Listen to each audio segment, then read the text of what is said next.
Bismillahirrahmanirrahim. Assalamualaikum warahmatullahi wabarakatuh.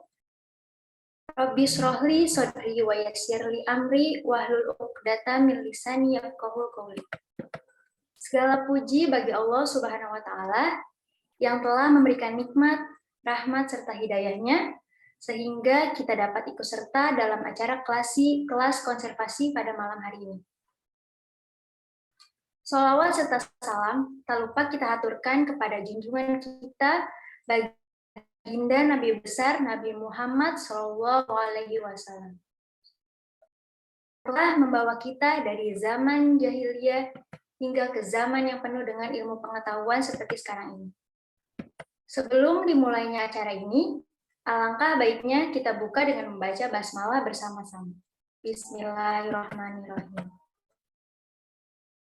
Yang saya hormati Ibu Ardian Khairiyah MSI dan Bapak Dr. Saifuddin MPDI selaku Pembina KPP Tarsius UIN Hidayatullah Jakarta. Yang saya hormati senior serta alumni KPP Tarsius UIN Syarif Hidayatullah Jakarta serta teman-teman sekalian yang saya cintai dan banggakan.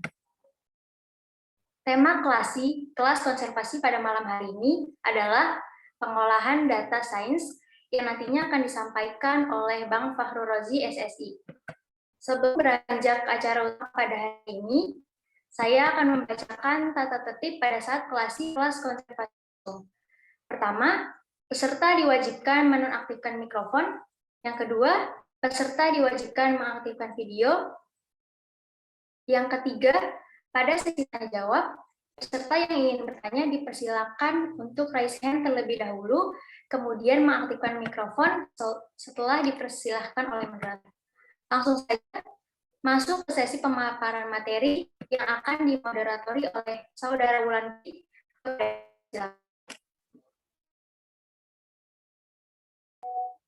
Baik, terima kasih kepada pembawa acara pada acara kali ini yang telah memberikan kesempatan kepada saya untuk melanjutkan rangkaian acara selanjutnya. Sebelum itu, izinkan saya untuk menyapa Bapak dan Ibu yang sudah sama-sama hadir pada acara klasi pada hari ini. Dan juga tak lupa kepada teman-teman, abang, dan kakak-kakak sekalian yang sudah sama-sama hadir dalam kesempatan yang sangat berharga ini. Sebelum pemaparan materi, izinkan saya untuk menyampaikan sedikit pengantar terkait dengan materi yang akan disampaikan oleh pemateri kita, yaitu tentang pengolahan data sains. Bahkan suatu ilmu terapan yang secara khusus itu mempelajari dan menganalisis data. Dalam era digital ini, data sains itu sangat penting untuk menyediakan berbagai informasi. Wah, untuk lebih rincinya nih akan dijelaskan oleh pemateri keren kita pada hari ini. Dan tentu saja sebelumnya, tak kenal maka tak sayang, maka izinkan saya untuk membacakan CV singkat dari beliau.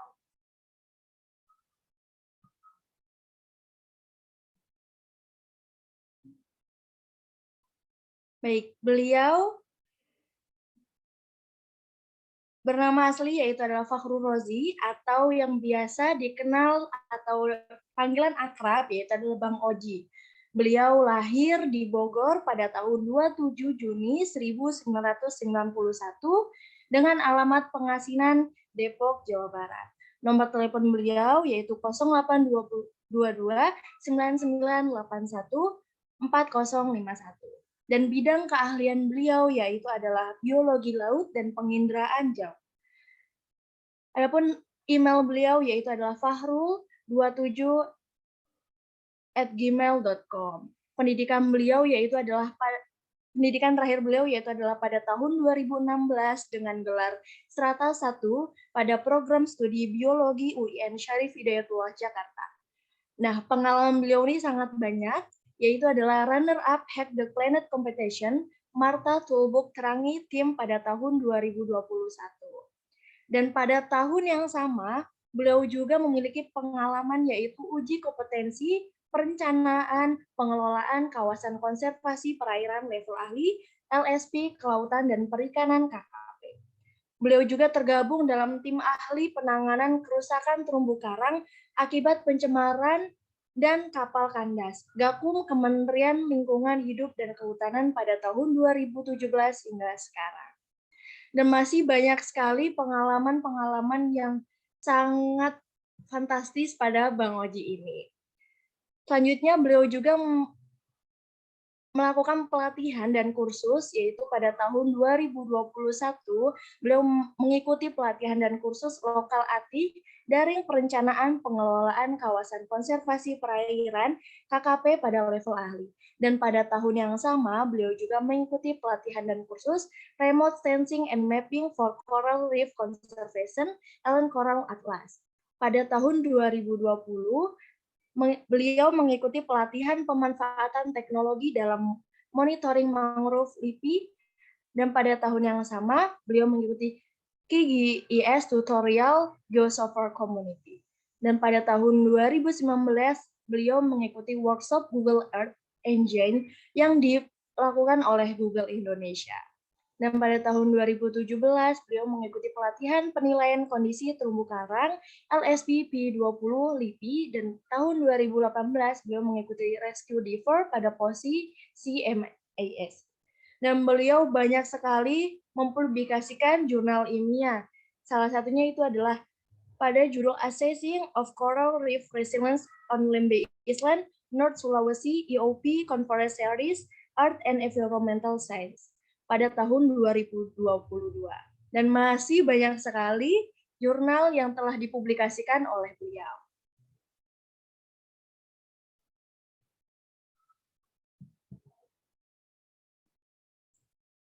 Nah, semoga dari pengalaman, pelatihan, dan kursus beliau, kita sebagai teman-teman dapat melanjutkan jejak-jejak beliau nih. Wah, sangat memotivasi untuk kita ya.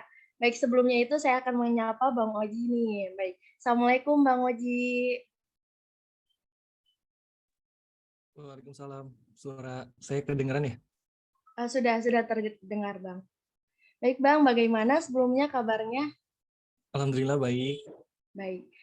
Baik Bang Oji, sebelum pemaparan materi terlebih dahulu, kembali saya ingatkan bahwa pemaparan materi akan berlangsung selama kurang lebih 40 menit dan sisanya ada sesi untuk diskusi bersama. Dan kepada teman-teman yang bergabung untuk menyimak dari narasumber pemateri kita dan menyiapkan pertanyaan-pertanyaan. Baik, terima kasih. Dan pastinya nih Bang, teman-teman ini sudah tidak sabar untuk menyimak materi yang sangat berharga dan bermanfaat. Dengan segala hormat, untuk Bang Oji, waktu dan tempat, saya persilahkan. Oke, terima kasih Kak Ulan ya atas kesempatannya. Terima kasih juga kepada teman-teman KPP Trasius ya yang udah mempercayakan saya kembali untuk hadir di sini. Nggak kembali deh, baru ini ya. Baru ini sempat berjumpa lagi sama teman-teman di KPP terutama ya.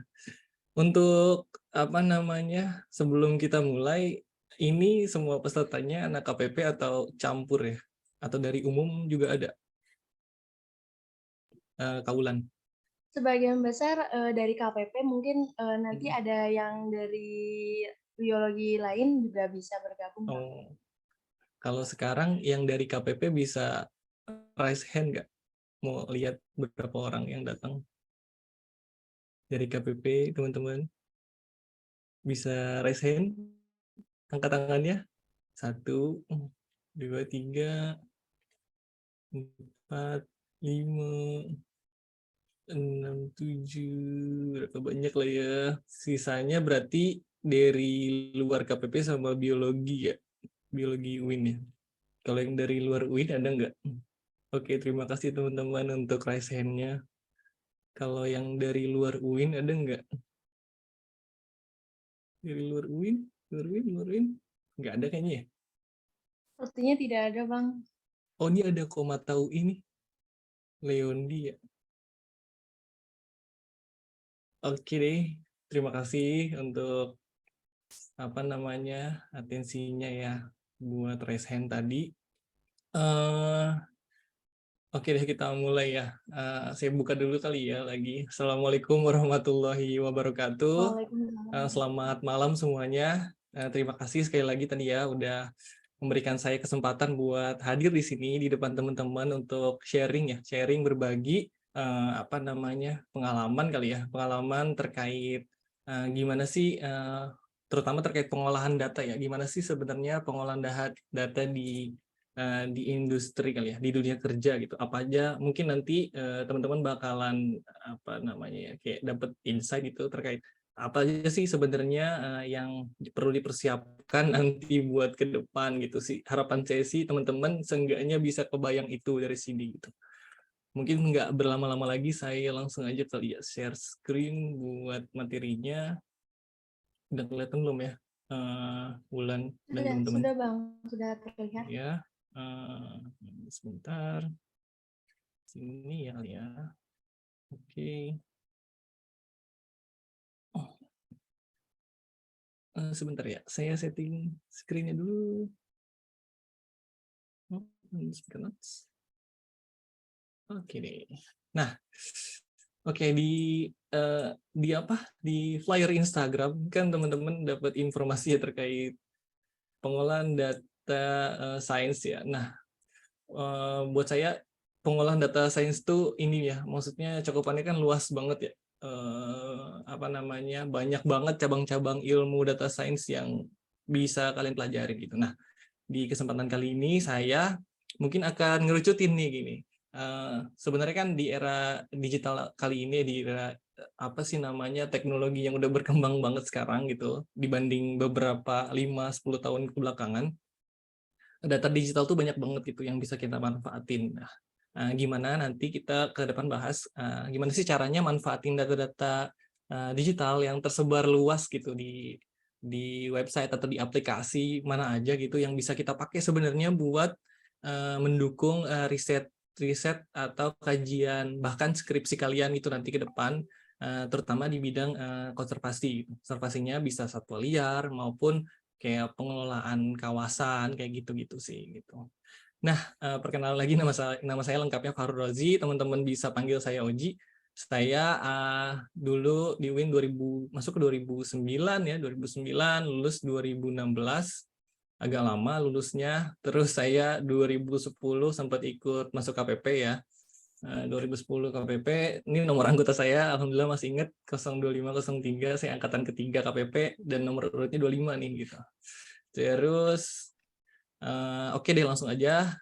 Nah, namun sebelum kita mulai, saya mau disclaimer dulu nih gitu. Jadi apa namanya, saya perlu garis besarin bahwa kegiatan kali ini bukan course ya, bukan course atau pelatihan gitu. Dimana kalau pelatihan kan biasanya teman-teman nanti diajarin ya step by step gimana cara nguasain suatu analisis data atau gimana gitu. Nah, ini bukan gitu. Ini bukan course. Jadi teman-teman nanti mungkin nggak akan apa namanya, kita nggak akan bahas secara detail mengingat waktunya juga kan nggak banyak gitu. Terus paparan-paparan yang ada di sini merupakan kayak pengalaman yang ada di dunia industri atau tempat kerja saya ya, terutama saat ini, dan bisa dibilang teknologi yang ada sekarang itu ya kayak ini gitu. Mungkin nanti zamannya teman-teman kerja bakalan lebih berkembang lagi dan lebih advance lagi sih biasanya gitu.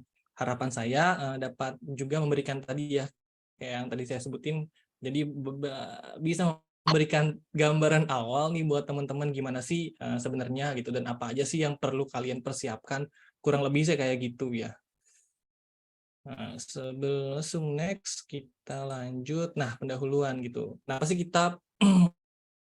kita perlu apa namanya fokus atau pelajarin ya gimana cara pengelolaan data digital saat ini gitu. Jadi meningkat di era-era yang sekarang ini, penelitian atau kajian terkait kebumian sama keanekaragaman hayati yang ada di Indonesia terutama itu meningkat pesat gitu karena banyak hal ya, terutama teknologi gitu. Teknologi meningkat pesat gitu dalam bidang penyimpanan gitu. Penyimpanan tuh kayak storage yang awalnya mungkin dulu zaman saya hanya pakai disk ya yang kecil-kecil dan kapasitasnya cuma megabyte, tapi sekarang udah yang bergiga-giga gitu, bahkan bertera-tera gitu.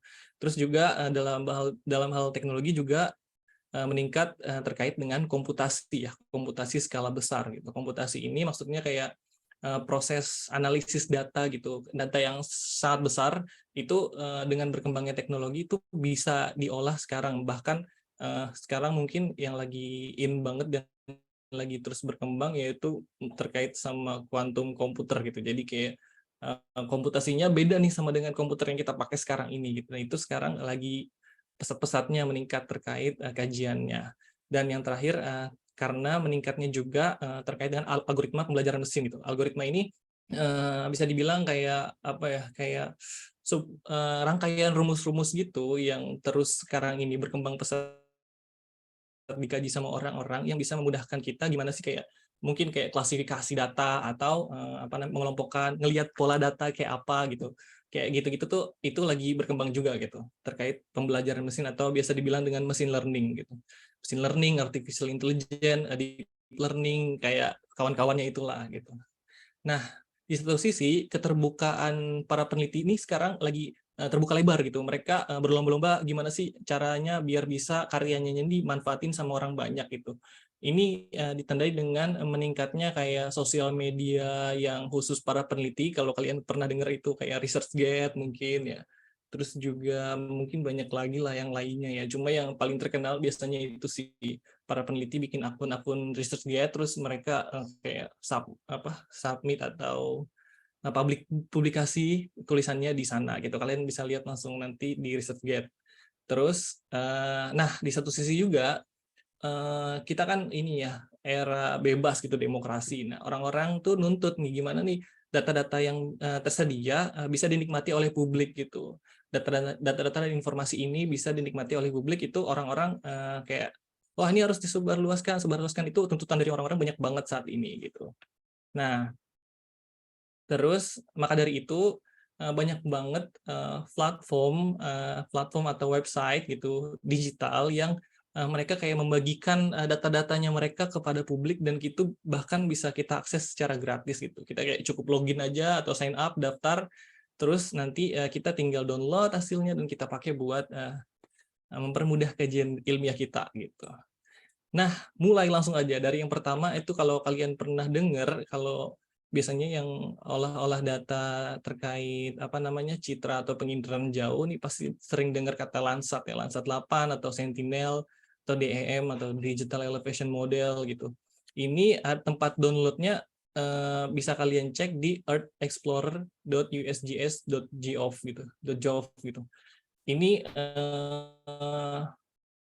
website ini udah terkenal banget ya, mungkin buat yang sering data citra nggak asing nih sama portal ini. Jadi di sini mereka menyediakan data-data citra tadi kayak Landsat, Sentinel, DEM dan lain-lain gitu yang kita bisa akses secara bebas dan download secara gratis gitu. Terus juga mereka kayak punya fitur-fitur kayak kita mau kriteria datanya kayak apa, terus data setnya apa aja yang dibutuhkan itu kita bisa filter gitu. Terus sesuai kebutuhan kita ambil gitu.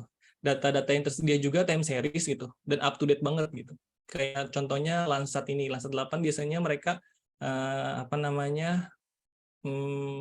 mengitari bumi itu di satu titik yang sama dalam jangka waktu 16 hari gitu. Jadi kalau data citranya misal tersedia di Jakarta atau di Tangerang pada tanggal 1 November, nah kita bisa dapat datanya lagi tuh 16 hari kemudian gitu dan dari senggang 16 hari itu kita bisa lihat perubahannya seperti apa gitu. Dia juga memiliki banyak fitur ya, fitur-fitur yang bisa kita sesuaikan dengan kebutuhan kita. Mungkin itu yang pertama. Ada yang pernah ngolah data citra Landsat, Sentinel, dan kawan-kawannya di sini? Ada yang pernah? Bisa raise hand? Kayaknya nggak ada ya. Nggak ada ya? Oke, kalau nggak ada lanjut aja. Nanti mungkin kita praktekin lah sedikit ya gimana caranya. Nah, yang kedua ini penting banget nih. Namanya namanya protected planet gitu. Jadi dia menyediakan data terkait kawasan konservasi yang ada di Indonesia gitu, bahkan di seluruh dunia gitu. Jadi teman-teman tinggal klik aja protectedplanet.net gitu. Nah, nanti tinggal misal kalian kawasan konservasinya yang paling dekat dan sering dikunjungin biasanya Taman Nasional Gunung Gede Pangrango atau Halimun Salak gitu. Nah, itu kita tinggal search aja di kanalnya si Protected Planet, kita klik, nanti akan keluar gimana luas wilayahnya, efektivitas pengelolaan, gimana biasanya tuh kayak kawasan konservasi kan punya statusnya sendiri ya.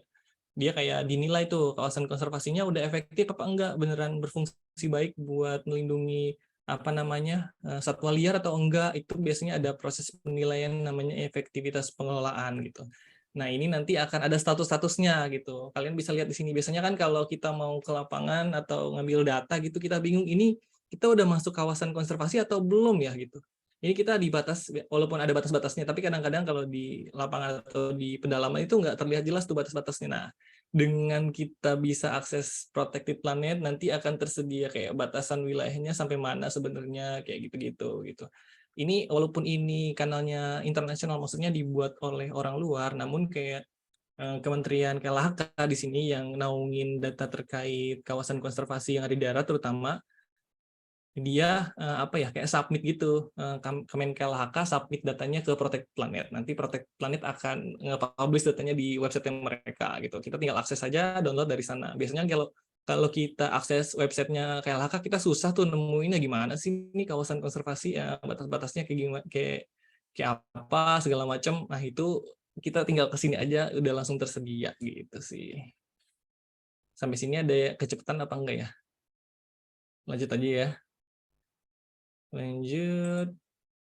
Yang ketiga ada GBIF. Nah, ini powerful banget sih menurut saya gitu. Jadi teman-teman yang mager gitu atau pengen penelitiannya terkait apa makaka atau primata lain, misal Hylobates muluh gitu, owa Jawa. Terus tapi kalian nggak mau ke lapangan, ini cocok banget sih buat teman-teman gitu. Jadi GBIF atau Global Biodiversity Information Facility ini merupakan inisiatif global ya, yang mereka ngumpulin data bersama terkait sama keanekaragaman biota dan yang ada di seluruh dunia gitu. Jadi si GBIF data gitu di seluruh dunia, dia ada berapa nih? Ada 2 miliar lebih ya data dan ada 8.000 data yang udah dalam bentuk paper ya, udah di review gitu. Jadi kalau udah di review paper ini biasanya udah akurat gitu, menggunakan data GBIF. Jadi dia kayak open source, siapa aja bisa submit data ke sini. Jadi kalian tinggal login, sign up. Terus kalau kalian punya data apa namanya kayak satwa liar yang langka, kalian punya titiknya di mana, kalian submit aja ke sini gitu. Nanti datanya bisa apa ya, bisa diakses sama orang-orang.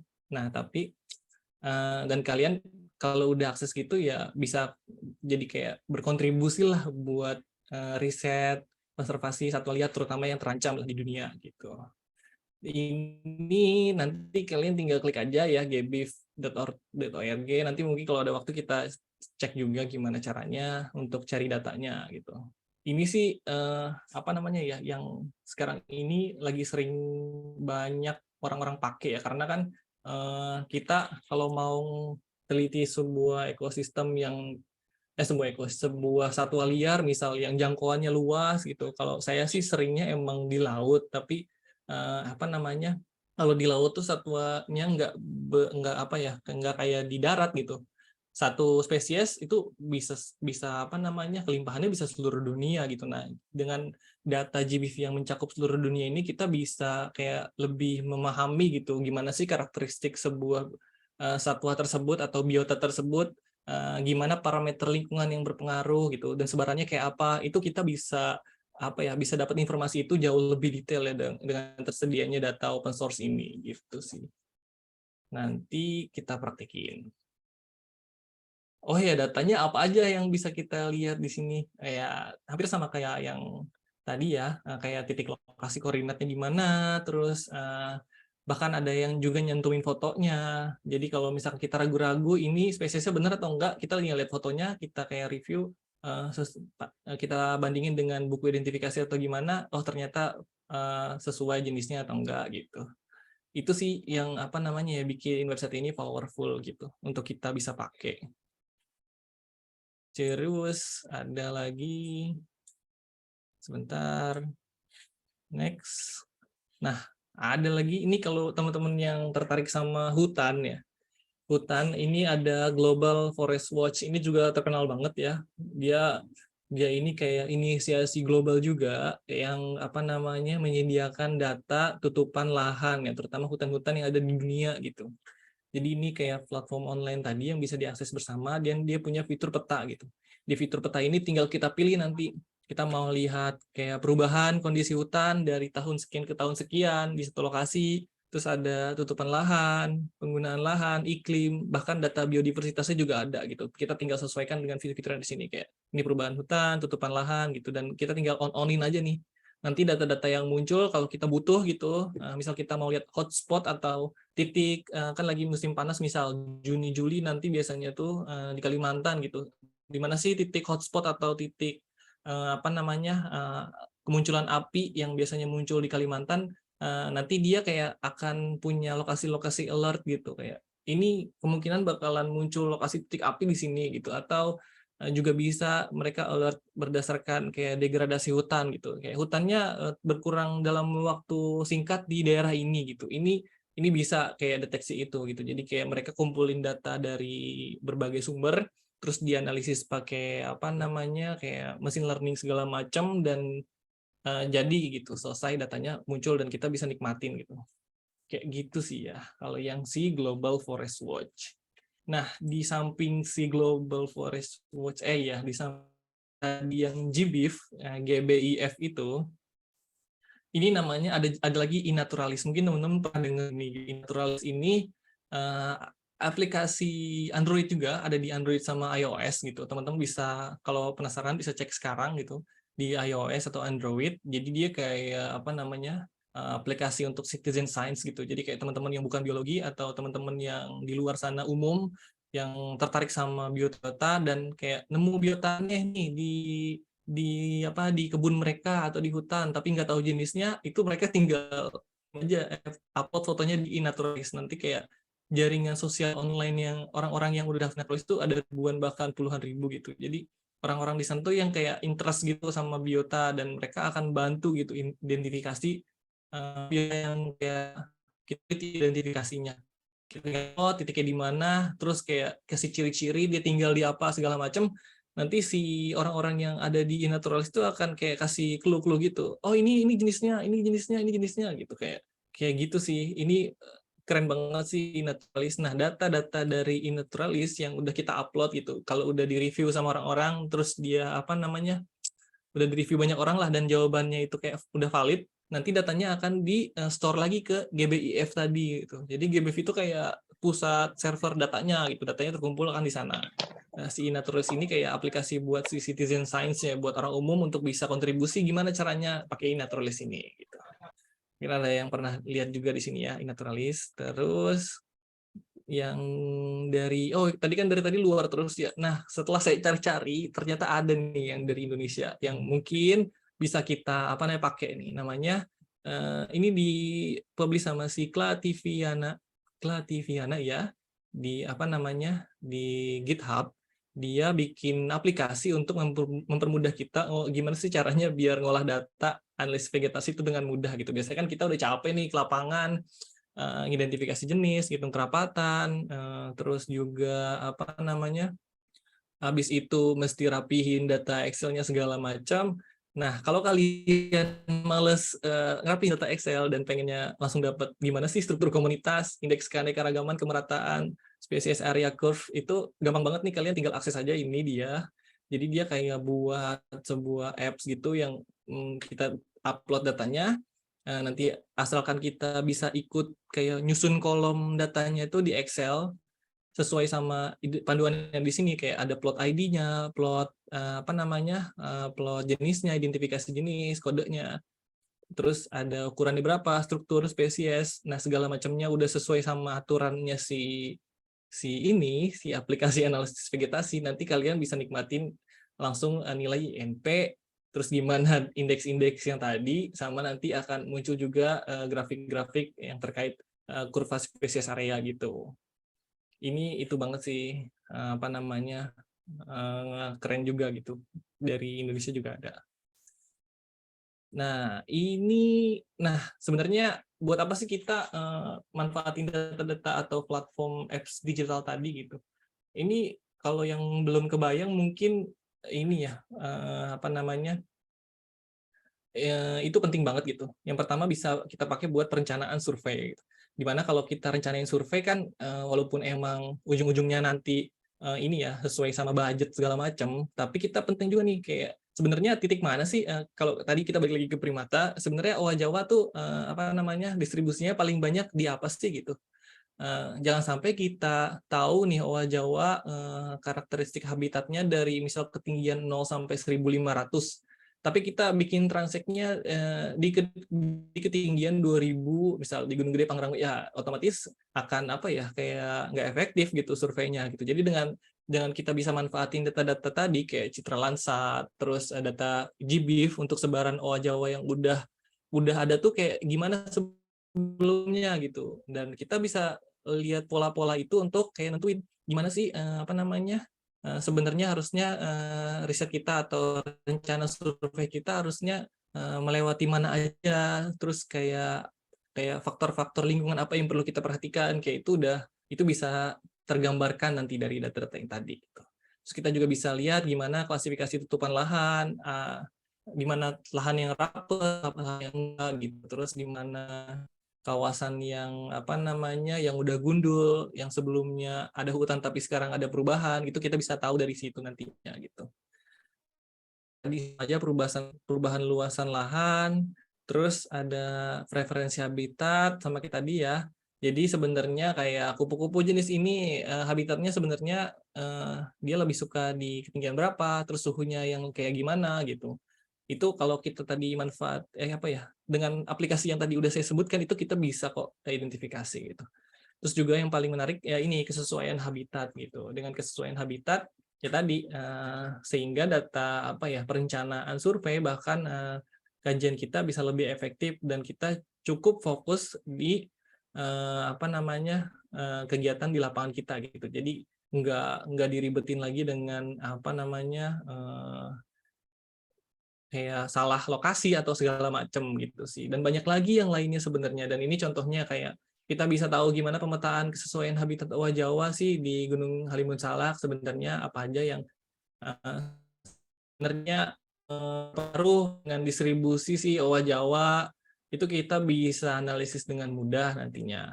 Terus kayak ini habitat preferensi kayak kita nggak tahu nih spesies ini gitu langka. Terus sebenarnya habitatnya dia yang mendukung sama kehidupannya dia apa aja sih gitu. Nanti dengan manfaatin data-data digital tadi kita bisa cari tahu itu gitu. Kayak itu sih. Mungkin sebelum masih ada waktu kan ya, sebelum berlanjut lebih jauh, saya mau coba yang paling gampang aja deh. Misal apa ya, Protected Planet ya, kita coba cek, klik aja tadi Protected Planet. Nah ini kelihatan kan ya screen saya di website Protected Planet, teman-teman. Kelihatan nggak? Ya, sudah terlihat. Oke deh, ini jadi di website Protected Planet, dia punya 15% apa nih? 267 titik protected area dan segala macam gitu. Kalau kita mau cari tinggal klik ini aja nih yang hijau, misal kita mau cari apa? Gunung Gede Pangrango. Gunung Gede, misal Gunung Gede aja langsung deh. Nah, ini ada data Gunung Gede, tinggal klik aja. Nanti akan muncul nih dia, Gunung Gede Pangrango. Luasannya sekian, terus di bawahnya ada keterangan lagi nih. Kalau nggak kelihatan saya zoom in lagi. Nah ini effectiveness tadi ya, sebenarnya seberapa efektif dia udah dievaluasi sama MET ya namanya, ini kayak tools buat evaluasi kawasan konservasi yang di darat gitu. Ini lihat kayak Gunung Gede Pangrango, namanya National Park ya, Taman Nasional. Terus dia di statusnya tahun 1980 ya didirikannya segala macam. Nah, yang paling menarik ini langsung bisa kita download di sini gitu. Tinggal nggak perlu login, nggak perlu apa, download aja di sini. Kita bisa dapat SHP filenya lah ya, atau kalau nggak mau ribet langsung PDF aja gitu biar kita langsung bisa lihat. Tinggal download, nanti tunggu beberapa saat dia akan muncul gitu. Nah, kalau yang mau lebih dalam analisis terkait pemetaannya bisa download SHP-nya filenya. SHP ini kayak apa nih? Kayak poligon gitu ya, kayak luasan area yang nanti kita bisa lihat di aplikasi pemetaan kayak ArcGIS, QGIS dan segala macam gitu. Tinggal download aja SHP-nya. Nanti akan kayak ada pilihan komersial atau enggak. Kalau kita nggak komersial atau cuma buat iseng-iseng latihan di rumah, non komersial aja, terus continue. Nanti dia akan nyiapin langsung download. Dah, ini dia. Kalau udah kelar kayak gini, langsung download aja. Langsung download, misal saya masukin ke folder latihan. Nah, enaknya sih langsung dibuka di Kigis kali ya. Kigis, karena saya installnya Kigis, buka di Kigis kali ya, sama aja. Nanti dari Kigis kita langsung masukin aja tuh filenya. Screen saya udah balik ke Kigis belum ya? Kayaknya belum ya? Belum, Bang. Belum. Saya stop share dulu. Screen-nya entire aja ya. Screen-nya. Nah, ini saya tadi udah taruh di folder latihan ya. Folder latihan di ekstrak. Oh, ini PDF, nih. Ini PDF. Kalau tadi saya download 2 PDF sama yang itu ya, SHP. Ini yang SHP. Latihan, download, SHP. Mana SHP? Nah, ini dia. Yang kedua. Nah, ini data SHP-nya. Kalian cari, kalau bisa lihat di sini, kelihatan nggak ya? Saya coba zoom in. Ada yang belakangnya SHP, di-drag aja ke aplikasi Kigis. Kayak gini, langsung ke sini. Harusnya bisa ya. Atau harus diekstrak dulu deh kayaknya.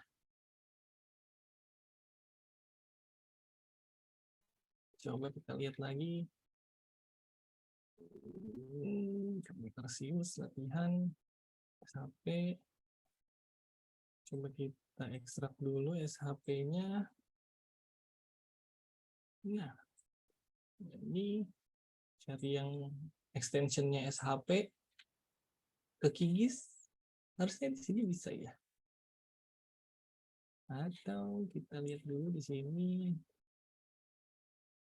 Salah. Atau harus dari layer, add layer, vector layer, cari filenya, tadi download di mana. Nggak bisa. Ya pokoknya gitulah ya. Ini kenapa nggak bisa, nanti lama jadinya. Vector layer, kita coba sekali lagi. SHP-nya mana? Ini dia. Ini dia. Kita sekali lagi. Nah, ini keluar.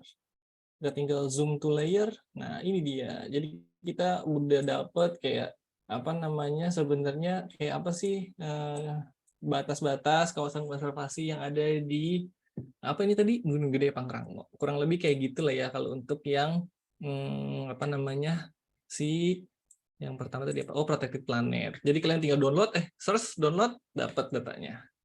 Terus yang keren lagi kedua tadi ada GBIF ya. Ini Earth Explorer, ini gampang banget, kalian tinggal lihat aja terus nanti tinggal pilih-pilih. Ini yang GBIF mungkin agak-agak gimana gitu. Nah, nanti langsung ini tampilan GBIF-nya, kalian kayak saya zoom in biar bisa kelihatan. Nah, kalian tinggal pilih aja tadi. Karena saya tahunya cuma Owa Jawa, langsung aja Hilobates, Moloh misal.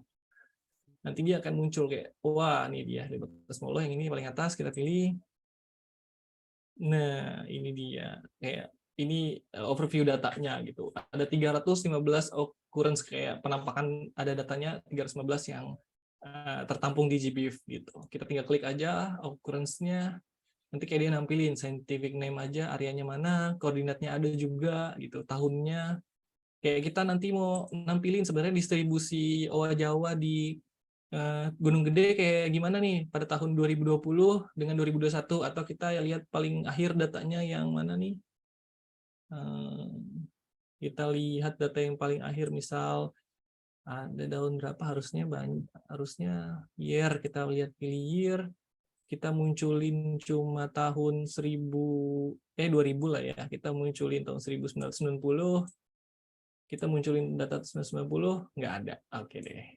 Tapi kita bikin range coba sampai dari 1900 aja kali ya, ada nggak ya? Ternyata nggak lama. Kalau 2000, nah kita dari 2000 sampai 2097 sampai 2003 ini ada. Nah, 2003 udah mulai ada datanya gitu. Jadi kayak sebenarnya distribusi si apa namanya Hilobates Muloh di Jawa kayak gimana sih gitu. Terjadi pengurangan atau penambahan luas areanya atau gimana gitu. Yang tadinya titiknya ketemu di situ tapi sekarang nggak lagi, itu kita bisa dapat sebenarnya dari sini, dan itu menurut saya udah bisa jadi bahan buat skripsi malah ya, buat kayak perbandingan titik perjumpaan. Nanti tinggal ditambahin data-data kayak faktor lingkungan gitu, apa aja yang berpengaruh gitu.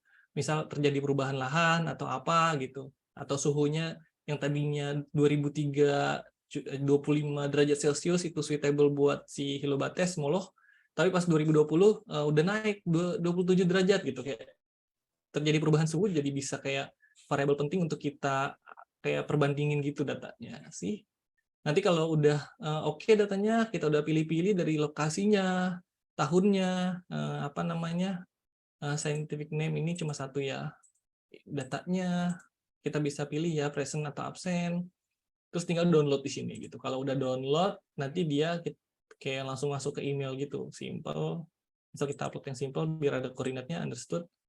Nah, nanti tinggal lihat email kalian gitu. Tinggal di sini nih, saya udah coba tadi gitu. Terus kalian tinggal ikutin aja. Your download is available in here.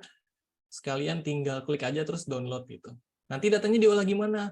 Karena tadi datanya koordinat banyak kan, jadi kalian mungkin bisa olahnya di aplikasi kayak tadi pemetaan gitu, kayak QGIS atau ArcGIS, atau juga bisa aja rekap di Excel data-data koordinatnya, terus kalian tampilin di Google Maps biar tahu sebarannya kayak apa, itu juga bisa gitu, gampang kayak gitu gampangnya. Ini Global Forest Watch, kalian tinggal klik aja. Nah, ini juga powerful ya, Global Forest Watch. Tinggal klik yang bagian peta, nanti kalian ada banyak pilihan nih. Kita misal ke apa namanya, ke Indonesia kali ya, tapi masih loading. Ini loading ya, lama ya. Nah, ini dia, kalian tinggal geser misal ke Indonesia. Nah, ini dia munculin data kehilangan tutupan pohon sama perolehan tutupan pohon. Kalau kita klik di titik panas ya, terus kita ini hilangin ini, nanti kalian bisa lihat nih sebenarnya titik panas di Indonesia di mana aja munculnya. Oke, karena sekarang bukan musim panas, ini nggak muncul gitu. Atau perubahan tutupan lahan ya, tutupan lahan dari 2000 ke 2010 ini bisa juga kita lihat gitu. Terus tutupan lahan 2020, nah kayak gitu. Nanti tinggal dicek-cek aja sih sama kalian. Dari sini nanti kalian tinggal pilih sesuai kemauan kalian mau yang gimana, nanti datanya bisa di-download gitu. Nah, oke deh, sampai sini ada yang mau ditanya sebelum kita beralih ke praktek yang berikutnya. Atau nanti aja ya, Ulan, pertanyaannya. Ya Bang, boleh mungkin nanti di akhir di sesi diskusi. Dan Oke. mohon izin mengingatkan waktu tinggal 5 menit. Oh iya, wah nggak kerasa ya. Nah, terakhir debat sih kalau gitu.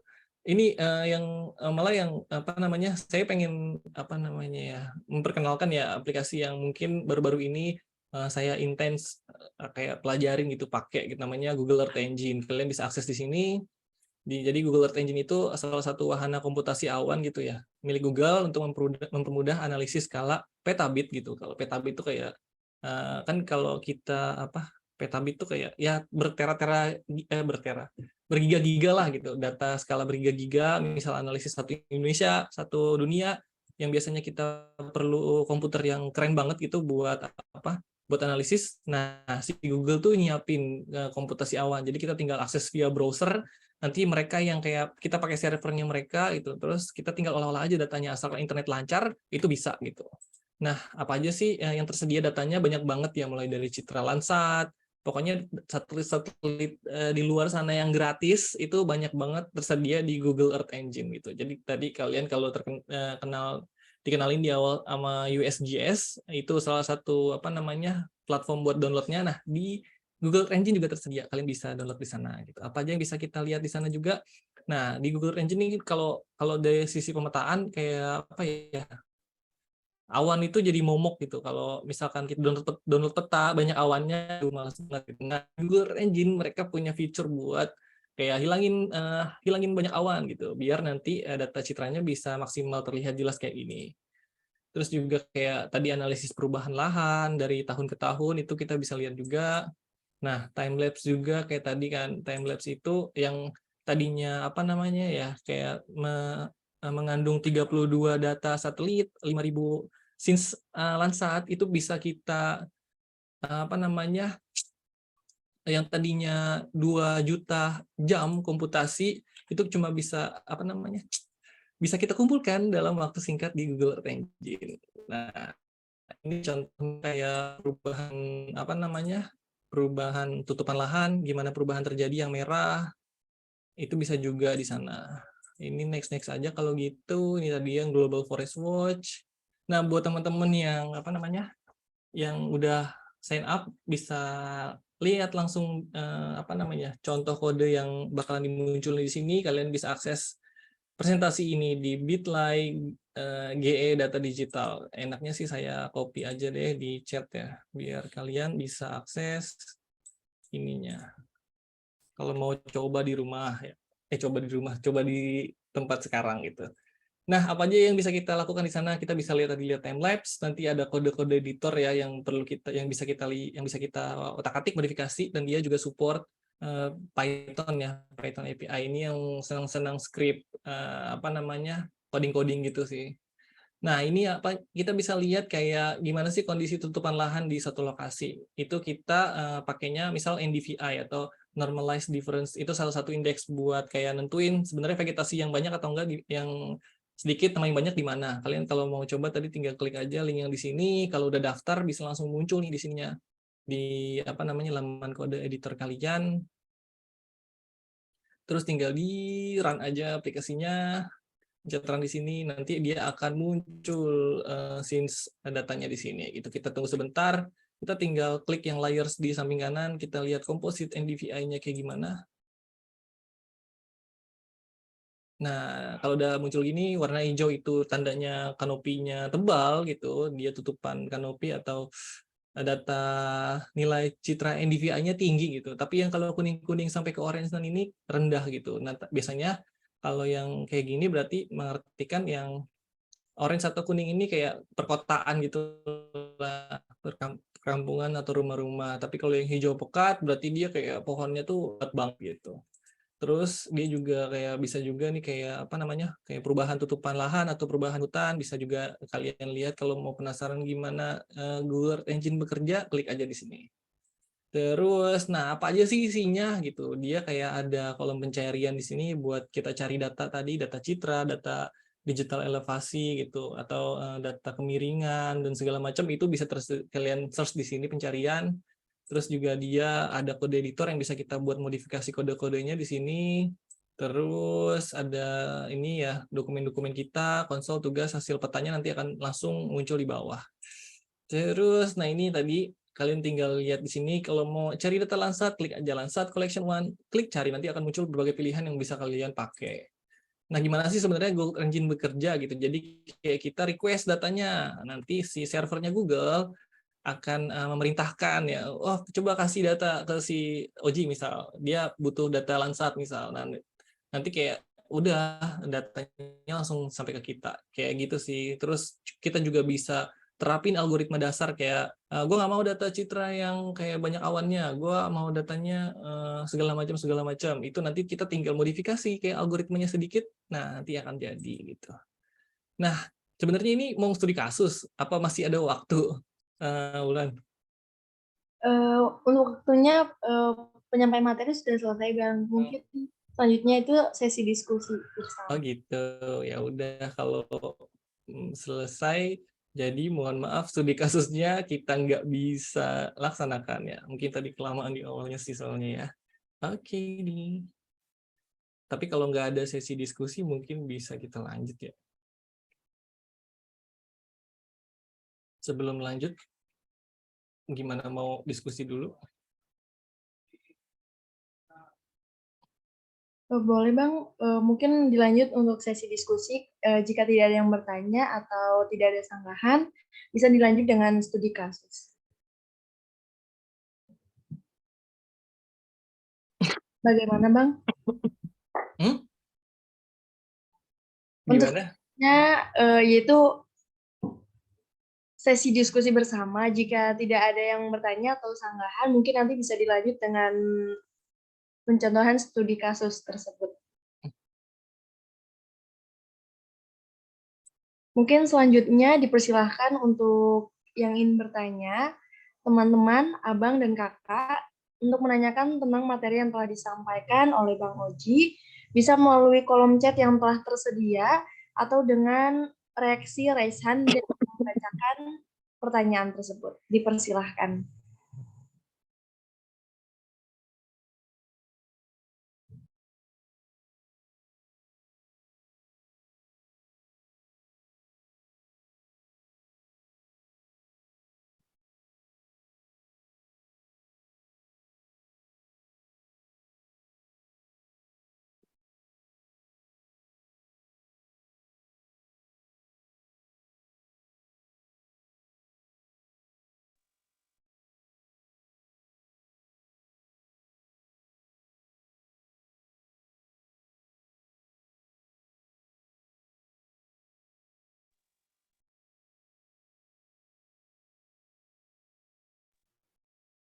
Dipersilahkan jika ada yang ingin bertanya.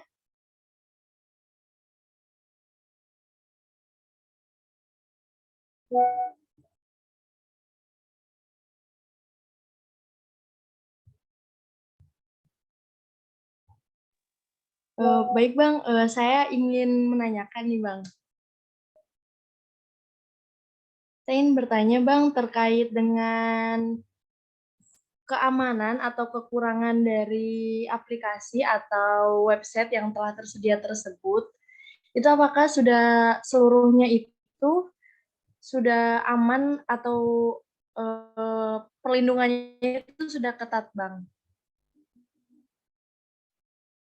Amannya kalau ditanya aman atau enggak, mungkin amannya dari sisi apa ya? Mungkin kalau dari sisi privacy pastinya enggak ya. Tadi kan dia open source gitu kan, bisa diakses sama orang-orang. Jadi data kalian nanti ya, kalau misalkan kalian submit gitu datanya, ya data kalian akan bisa dilihat juga sama orang-orang gitu. Jadi ya pastikan data yang disubmit itu benar-benar emang bisa publish gitu. Tapi kalau dari kayak keamanan kayak phishing, terus apa namanya, mungkin kayak mau hack data kita atau profil kita gitu ya, saya rasa sih enggak, karena apa namanya, kalian kalau mau penasaran profil tadi yang website tadi udah saya sebarin ya, browsing aja tuh dibuat sama siapa gitu, untuk kepentingan apa gitu. Setahu saya mereka itu emang fokus di kayak konservasi dan memang mendukung untuk apa namanya, konservasi satwa liar atau pengelolaan kawasan konservasi gitulah. Kayak gitu sih Wulan, mungkin bisa menjawab ya. Baik, terima kasih Bang. Mungkin selanjutnya ada pertanyaan lain, boleh untuk reaksi raise hand-nya. Boleh izin bertanya gak? Silakan Bang. Nah, sebelumnya salam kenal Bang Rozi. Iya, Muhammad Fitroh Azizi. Dari biologi 2019, angkatan 19. Mau izin bertanya Bang, itu kan kalau yang tadi saya dulu pesan dari Abang, itu dia tuh mirip kayak bank data ini ya Bang ya, kayak NCBI gitu ya Bang. Ya, Ini ya data-data hasil, kalau NCBI itu kan lebih arah ke spesies bakteri gitu, virus dan lain-lain. Kalau ini versi primatanya ya Bang? Iya, nggak cuma primata sih, mungkin satwa liar ya, satwa liar atau biota-biota. Nggak cuma di darat, di laut juga ada itu. Yang tadi, misal, mungkin ditanya tadi yang GBIF kali ya. Yang GBIF iya, semua data-data, tapi kalau yang tadi nggak spesifik karakteristiknya kayak apa, cuma kayak dia lokasinya ya, lebih ke lokasi sih. Lokasinya di mana gitu. ini nggak Bang, boleh diceritain nggak Bang, Abang pernah ini gak nemu primata yang baru pertama kali Abang lihat nih? Em, belum tahu, terus gimana cara identifikasinya gitu loh Bang. Pernah nggak Waduh, Bang pengalaman? ini nanyanya kayaknya salah nih. Saya Bro ya. Jadi bro, emang sih dulu saya KPP Tarsius ya. Cuma keluar dari KPP, bukan keluar sih, maksudnya pas lulus kuliah, saya pivot tuh, nggak lanjut nekunin di primata sama konservasi yang di darat, tapi saya langsung lari ke laut gitu. Jadi sekarang saya kerjanya di Yayasan Terangi atau Terumbu Karang Indonesia. Kita fokusnya di laut, ambil data terumbu karang, ikan, area kerjanya di seluruh Indonesia gitu sih, Fitro. Oh, Jadi nggak bisa ngejawab tuh primata. Dulu banget itu juga dulu waktu KPP fokusnya cuma owa Jawa ya di Gunung Gede. Kalau owa Jawa kan udah familiar gitu kayak bulunya warna putih, dia nggak punya ekor, terus mukanya agak kehitaman kayak gitu-gitu sih gampang keidentifikasi kalau Jawa. Sama Rili banyaknya sama makaka, ada itu sih yang kayak familiar-familiar gitu. hmm. Oke Bang, makasih ya Bang. Iya, sama-sama. Baik, mungkin ada satu pertanyaan lagi, dipersilahkan.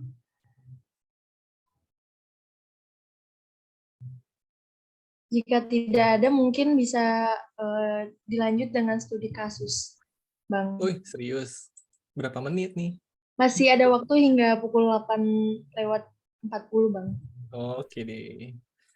Oke, kalau teman-teman masih semangat, ini ada studi kasus yang mungkin bisa kalian lakukan nanti di rumah ya, atau bisa juga diikutin sekarang gitu. Jadi kalau kalian tertarik dengan satwa liar dan mau lihat gimana sih sebenarnya kesesuaian habitatnya dia gitu, kalian belum tahu satwanya, terus kalian mau cari sebenarnya sebaran mereka tinggal di mana aja sih gitu. Nah, karena kita familiar sama owa Jawa, ini kita akan studi kasus gimana kesesuaian habitat owa Jawa di Taman Nasional Kebun Salak dan sekitarnya kali ya, dan sekitarnya.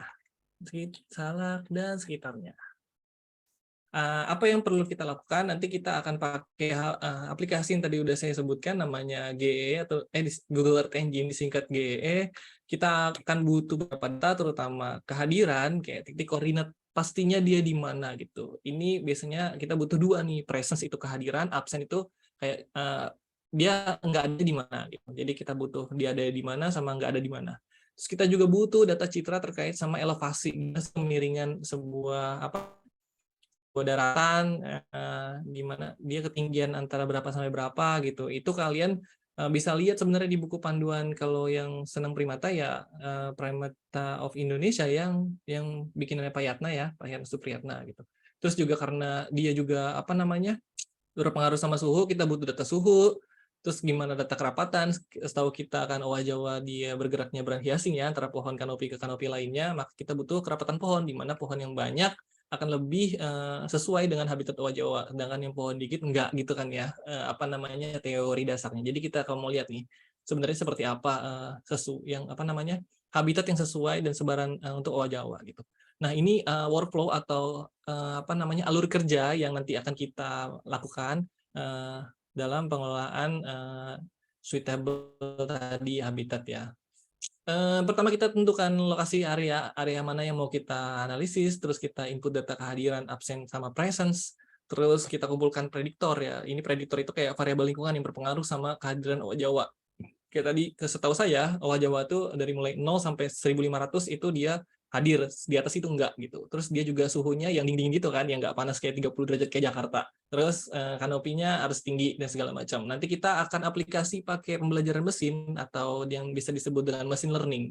Kita akan latih machine learning, nanti machine learning akan memutuskan di mana sih sebenarnya habitat yang sesuai buat si owa Jawa. Nanti kita tampilkan hasil. Kalian kalau udah daftar di Google Earth Engine, kalian bisa klik yang ada di sini kodenya ya. Nanti kalian download aja langsung.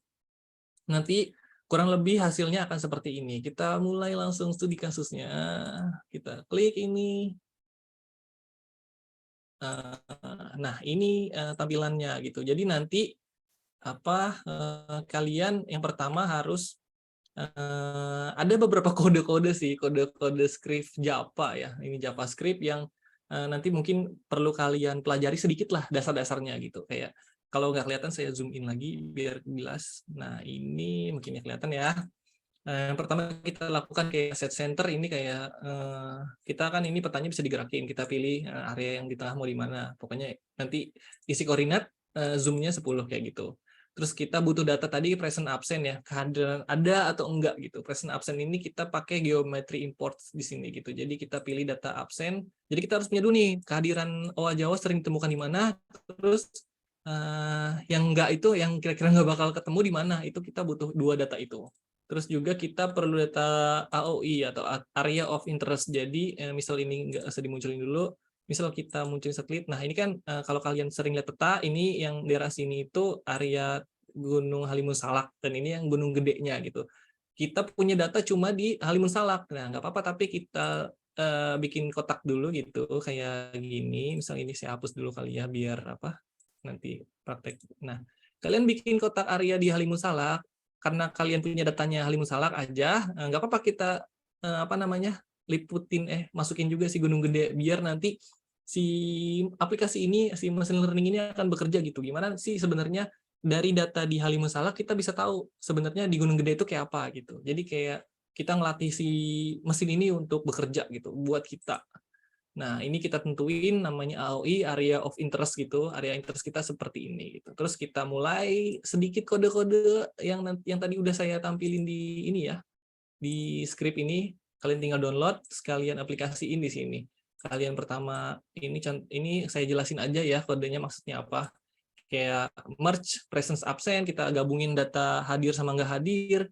Terus kita kumpulin data elevasi ya, elevasi itu kayak kemiringan gitu. Kemiringannya kita kumpulin, terus juga kita pakai data elevasinya dari SRTM gitu. Data SRTM kalian bisa searching aja SRTM itu apa. Dia data yang melingkupi data-data elevasi ya, ketinggian dari daratan.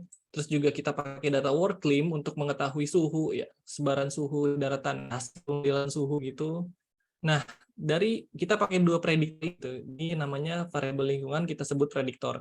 Dari 2 prediktor ini kita gabungin gitu, kita kumpulin, kita jadiin satu dalam satu peta. Nah, nanti habis itu kita latih si machine learning. Menurut yang kita pakai ini train pixel machine learning kita latih buat belajar sebenarnya dari data kehadiran sama data nggak kehadiran, terus dibandingin sama data elevasi atau kemiringan daratan dan data suhu, dia nanti bisa nggak memprediksi sebenarnya suitable habitat yang yang bisa ditinggalin sama Jawa itu seperti apa gitu. Kita tinggal pakai kode ini, prediktor, sample region segala macam. Habis itu kita training si machine learning, habis itu machine learning bekerja. Dia langsung mengklasifikasikan hasil data kita gitu. Jadi ini data saya gitu. Kalian kerja coba gimana cari cara suitable habitat atau habitat yang bagus buat owa Jawa. Nanti dia langsung kerja. Kita tampilkan di peta hasilnya, tinggal ketik run. Ini kita hilangin dulu layar AOI-nya. Nanti dia akan mengeluarkan data terkait suitable habitat gitu. Nah, ini kayak nanti dia akan munculin kayak gradasi warna gini. Hijau itu yang suitable banget gitu. Kuning itu yang yang rada-rada. Yang coklat nggak bakal ketemu aja di sana gitu. Nah, satu lagi yang paling penting tadi presence absent itu hadir nggak hadir ini penting untuk kita tahu dapat dari mana. Data kehadiran bisa kita akses dari GBIF tadi, atau kalian kalau punya data di lapangan dan kumpulin data-data publikasi orang-orang bisa juga gitu. Kalian tinggal upload titik koordinat terus masukin di sini gitu.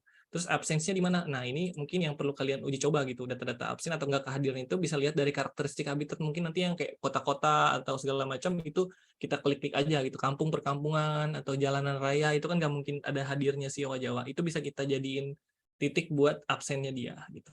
Nah, dari sini kita tahu nih ternyata dari data kehadiran yang ada di Halimun Salak, setelah mesin bekerja, dia juga bisa nih nentuin ternyata di Gunung Gede juga bisa teridentifikasi sebenarnya datanya dia, suitable-nya atau kecocokannya dia itu di mana gitu sih.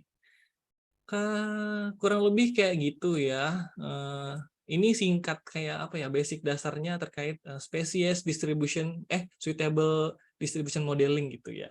Jadi kita cari kesesuaian habitat nantinya. Dari sini kalau kalian udah tahu data gini, kalian bisa lebih mudah kan nanti kalau mau ke lapangan, misal nentuin data apa namanya, mau bikin rute perjalanan perjalanan transek untuk distribusi atau populasi Owa Jawa, ya udah berarti kan nggak boleh yang area coklat, tapi yang di hijau-hijau aja gitu sih.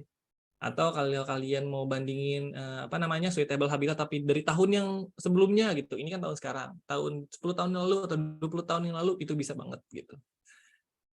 Singkatnya kayak gitu ya. Ini hasilnya kayak gini. Kalau udah selesai, thank you, terima kasih. Kalau ada saran, masukan, atau pertanyaan yang kalian nggak bisa tanyain di sini, kalian bisa hubungi saya di Twitter ya, di sini. Terima kasih, Wulan dan teman-teman.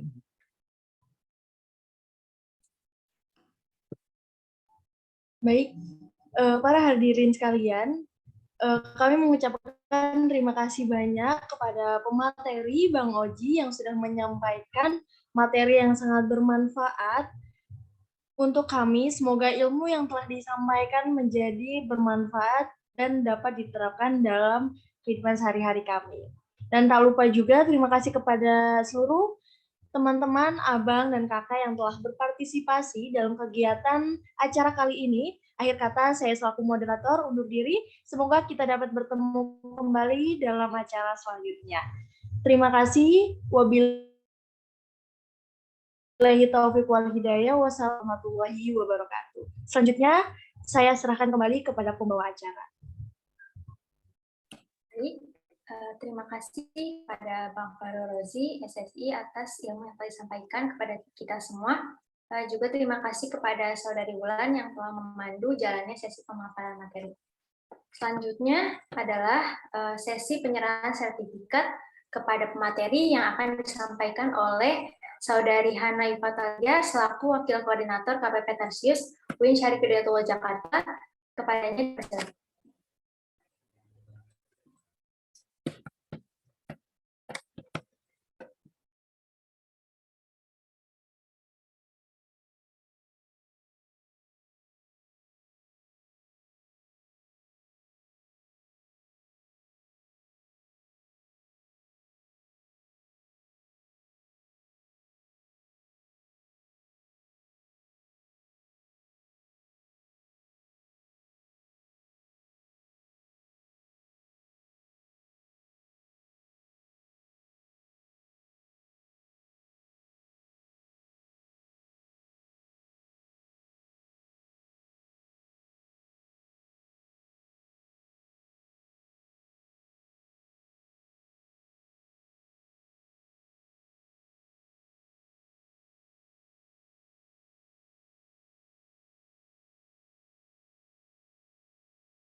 Baik, mungkin Saudara Hana sedang terkendala jaringan. Baik, akan saya wakilkan. Apa tidak apa-apa, Bang? Saya ucapkan terima kasih untuk telah menyampaikan materi yang sangat-sangat menarik dan tentunya bermanfaat sekali. Semoga ilmunya bisa diaplikasikan dalam kehidupan sehari-hari. Selanjutnya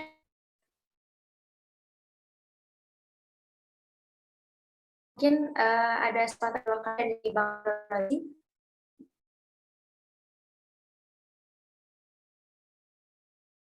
Iya, terima kasih untuk kesempatannya ya, bisa bisa sharing ke teman-teman di sini. Semoga apa yang udah disampaikan bisa bermanfaat sekali lagi buat teman-teman dan jadi ladang pahala juga buat kita semua. Amin ya rabbal alamin. Terima kasih.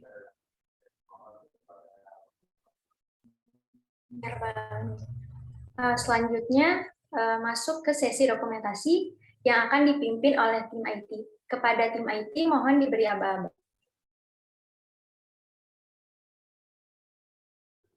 Baik, di sini ada 2 slide. Diharapkan untuk para peserta menyalakan kameranya.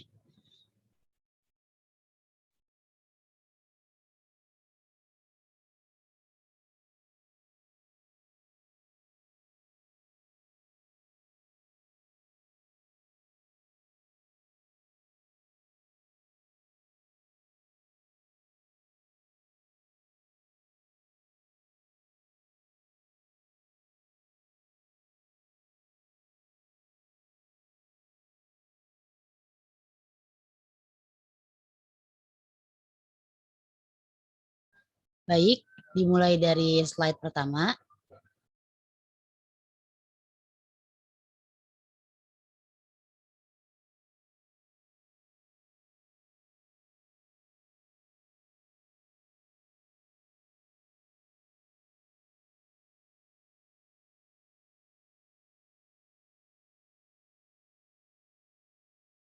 Selanjutnya di slide kedua.